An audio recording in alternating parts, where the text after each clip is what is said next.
এই রেসিপিটি বাঙালিদের খুব পছন্দের একটি রেসিপি। বিভিন্ন অনুষ্ঠান বাড়িতে এর টেস্টটা কেন এত ভালো হয় সেটাই এই ভিডিওতে আমি আপনাদের করে দেখাবো।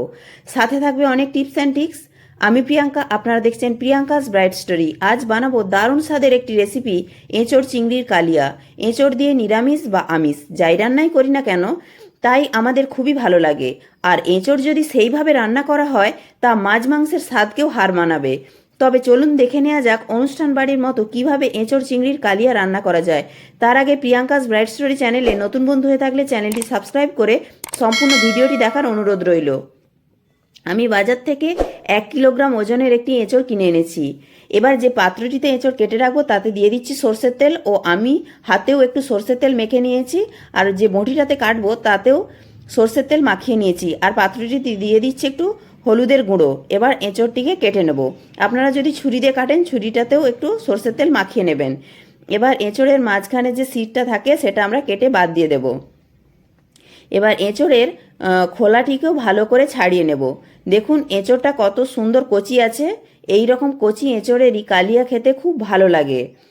এবার এঁচোড়টা কেটে এমনি না রেখে এই রকম হলুদ সর্ষের তেল মেশানো জলে ভিজিয়ে রাখবো, যাতে এঁচোড়টা কাটার পর লাল না হয়ে যায়। আর একটু এইরকম চৌকো চৌকো করে একটু বড় সাইজের করে কেটে নেব, তাহলে এঁচোড় চিংড়ির কালিয়াটা খেতে বেশ ভালো লাগবে। আর আলুটাকেও একটু বড় সাইজের করে কেটে নিয়েছি, ঠিক মাংসের আলুর মতো করে। এবার কড়াতে জল গরম করতে বসিয়ে দিয়েছি, তাতে দিয়ে দিচ্ছি অল্প একটু লবণ আর একটু হলুদের গুঁড়ো দিয়ে জলের সঙ্গে ভালো করে মিশিয়ে নিচ্ছি। এবার আলুর টুকরোগুলোকে আমরা জলের মধ্যে দিয়ে দেব। জলটা ফুটে গেলে, আলুটা হাফ সেদ্ধ হয়ে গেলে আমরা কড়া থেকে তুলে নেব। দেখুন আলুগুলো হাফ সেদ্ধ হয়ে গেছে, এবার আমরা তুলে নিচ্ছি। এবার ওই জলেতেই দিয়ে দেব অল্প একটু সর্ষের তেল, দিয়ে আমরা এঁচোড়ের টুকরোগুলোকে দিয়ে দেব। আলুর টুকরোগুলো আগে হাফ সেদ্ধ করে নিলাম, কারণ এঁচোড়ের সঙ্গে একসঙ্গে দিলে বেশি সেদ্ধ হয়ে যেতে পারে তাই। এবার এঁচোড়ের টুকরোগুলোকে দিয়ে মিডিয়াম ফ্লেমে গ্যাসটা রেখে ঢাকা দিয়ে দেব এঁচোড়টা হাফ সেদ্ধ হওয়ার জন্য। কেউ প্রেসার কুকারে করলে একটা সিটি দিয়ে নেবেন। এবার এঁচোড়টা এইদিকে সেদ্ধ হতে থাক, ততক্ষণ চিংড়ি মাছগুলোকে ভালো করে পরিষ্কার করে নেব। তার জন্য প্রথমেই চিংড়ি মাছের খোলাটিকে ভালো করে ছাড়িয়ে নিতে হবে। এবার চিংড়ি মাছের পিঠের দিকটা একটা ছুরি দিয়ে একটু কেটে নেব। পিঠের দিকে যে একটা কালো সুতোর মতো অংশ থাকে সেটা আমরা হাত দিয়ে টেনে তুলে নেব। একটু আস্তে করে টানলেই দেখবেন এটা বেরিয়ে আসবে। এটা আমরা ফেলে দেব, কারণ এটা আমাদের শরীরের জন্য খুবই ক্ষতি করে। এইভাবে আমরা সমস্ত চিংড়ি মাছগুলোকে পরিষ্কার করে নেব। দেখুন আরেকটাও আমি দেখিয়ে দিচ্ছি। এইভাবে ছুরি দিয়ে হালকা হাতে একটু চাপ দিলেই দেখবেন এইভাবে এই ভেতরের কালো সরু মতো সুতোর অংশটা বেরিয়ে আসছে। এটা হাত দিয়ে এবার আস্তে আস্তে টানলেই বেরিয়ে আসবে। আপনারা অবশ্যই চিংড়ি মাছ ছাড়ানোর সময় এই কাজটা অবশ্যই করবেন, কারণ এই অংশটি আমাদের শরীরের জন্য খুবই ক্ষতিকারক। আর চিংড়ি মাছের মাথার দিকেও অনেক সময় ময়লা থাকে, যে এই কালো মতো যে অংশটা থাকে না, এটাও আমরা বাদ দিয়ে দেব। এবার চিংড়ি মাছগুলোকে ভালো করে আমরা ধুয়ে নিয়েছি। এবার দেখা যাক এঁচোড়টার কি অবস্থা। দেখুন বন্ধুরা, এঁচোড়টাও হাফ সেদ্ধ হয়ে গেছে। এবার এঁচোড়টিকে আমরা কড়া থেকে তুলে নেব। সমস্ত এঁচোড়গুলোকে আমরা তুলে নিয়ে কড়াটা ভালো করে ধুয়ে পরিষ্কার করে দিয়ে দিয়েছি 2 চামচ সর্ষের তেল। তাতে দিয়ে দেব চিংড়ি মাছে লবণ হলুদ মাখানো। এখানে একটা ছোট্ট টিপস, চিংড়ি মাছটাকে আমরা হাই ফ্লেমে 15 সেকেন্ড ভেজে তুলে নেব। বেশি ভাজবো না, তা নাহলে চিংড়ি মাছগুলো ছিবড়া হয়ে যাবে। দেখুন চিংড়ি মাছটা আমাদের ভাজা হয়ে গেছে। এবার চিংড়ি মাছগুলোকে আমরা কড়া থেকে তুলে নেব।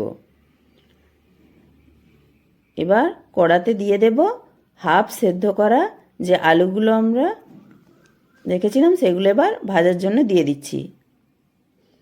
এবার মিনিট খানেক আলুটাকেও আমরা ভালো করে ভেজে নেব। তারপরে আলুটাকে ভাজা হয়ে গেলে আমরা আলুগুলোকে তুলে নেব। তুলে নিয়ে দিয়ে দেব হাফ সেদ্ধ করা এঁচোড়ের টুকরোগুলো।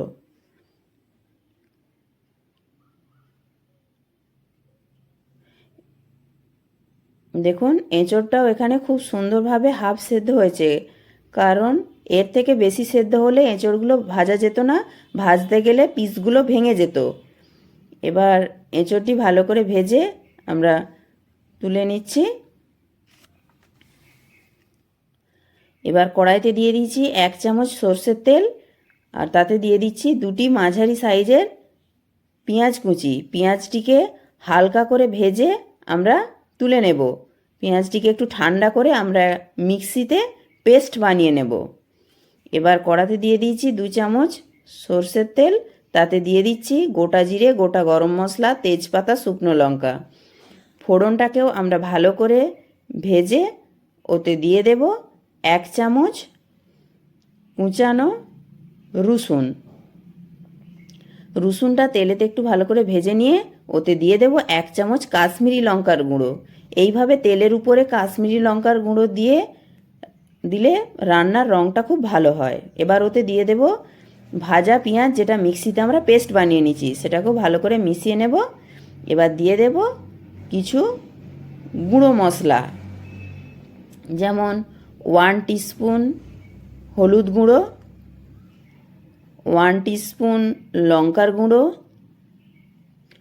1 টিস্পুন জিরে গুঁড়ো, 1 টিস্পুন ধনে গুঁড়ো দিয়ে মশলাগুলোকে ভালো করে আমরা মিশিয়ে নেব। এবার দেব 1 টিস্পুন আদা বাটা, দিয়েও আরেকটু মিশিয়ে নিয়ে ওতে দিয়ে দেব একটা মাঝারি সাইজের টমেটোর পেস্ট দিয়ে মশলাটা ভালো করে আমরা কষিয়ে নেব। যে কোনো রান্নার মশলাটাকে যদি আমরা ভালো করে কষিয়ে নিতে পারি, তাহলে রান্নার রঙটা যেমন ভালো হয়, রান্নাটা খেতেও খুবই টেস্টফুল হয়। এবার দেখুন মশলাটা ভালো করে কষানো হয়ে গেছে। এবার ওতে দিয়ে দিচ্ছি ভেজে রাখা আলুর টুকরোগুলো, আর দিয়ে দেব ভেজে রাখা এঁচোড়ের টুকরোগুলো। এইভাবে মশলার সাথে আলু আর এঁচোড়ের টুকরোগুলো দিয়ে ভালো করে আমরা কষিয়ে নেব। গ্যাসটা লো ফ্লেমে রেখে ঢাকা দিয়ে আমরা ভালো করে কষিয়ে নেব। আর একটু আমরা ভালো করে নেড়ে চেড়ে ওতে দিয়ে দেব স্বাদ অনুযায়ী লবণ। লবণ দিয়েও ভালো করে সবের সঙ্গে মিশিয়ে নিয়ে আমরা আবারও ঢাকা দিয়ে লো ফ্লেমে গ্যাসটা রাখবো।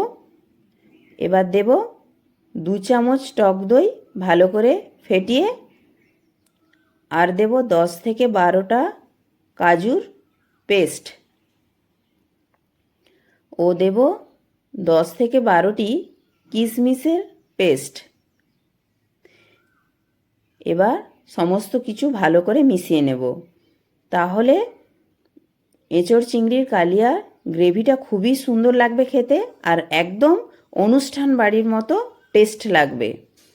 এবার দেব গরম জল। জলটা ফুটে গেলে আমরা ওতে দিয়ে দেব আগে থেকে ভেজে রাখা চিংড়ি মাছ ও 2টি কাঁচা লঙ্কা দিয়ে গ্যাসটা মিডিয়াম ফ্লেমে রেখে ঢাকা দিয়ে দেব মিনিট খানেক হওয়ার জন্য। মিনিট খানেক পর দেখুন আমরা এবার চেক করে নেব এঁচোড় আর আলুটা সেদ্ধ হয়েছে কিনা। দেখুন আলুটাও খুব ভালোভাবে সেদ্ধ হয়ে গেছে, আর একটা এঁচোড়ও আমরা চেক করে নিচ্ছি। দেখুন এঁচোড়টাও খুব ভালো করে সেদ্ধ হয়ে গেছে। এবার ওতে দিয়ে দেব 1 চামচ গরম মশলার গুঁড়ো, ও 1 চামচ চিনি টেস্টের ব্যালেন্সের জন্য, আর দেবো 1 চামচ ঘি। আপনারা এখানে লবণ আর মিষ্টিটা চেক করে নেবেন। আর দিয়ে দেবো 1 চামচ ধনে পাতা কুচি। এবার সব কিছু ভালো করে মিশিয়ে নিলেই রেডি অনুষ্ঠান বাড়ির স্টাইলের এঁচোড় চিংড়ির কালিয়া। আপনারা পোলাও, ভাত, রুটি, লুচি, পরোটার সঙ্গে খেয়ে দেখবেন, খুবই ভালো লাগে।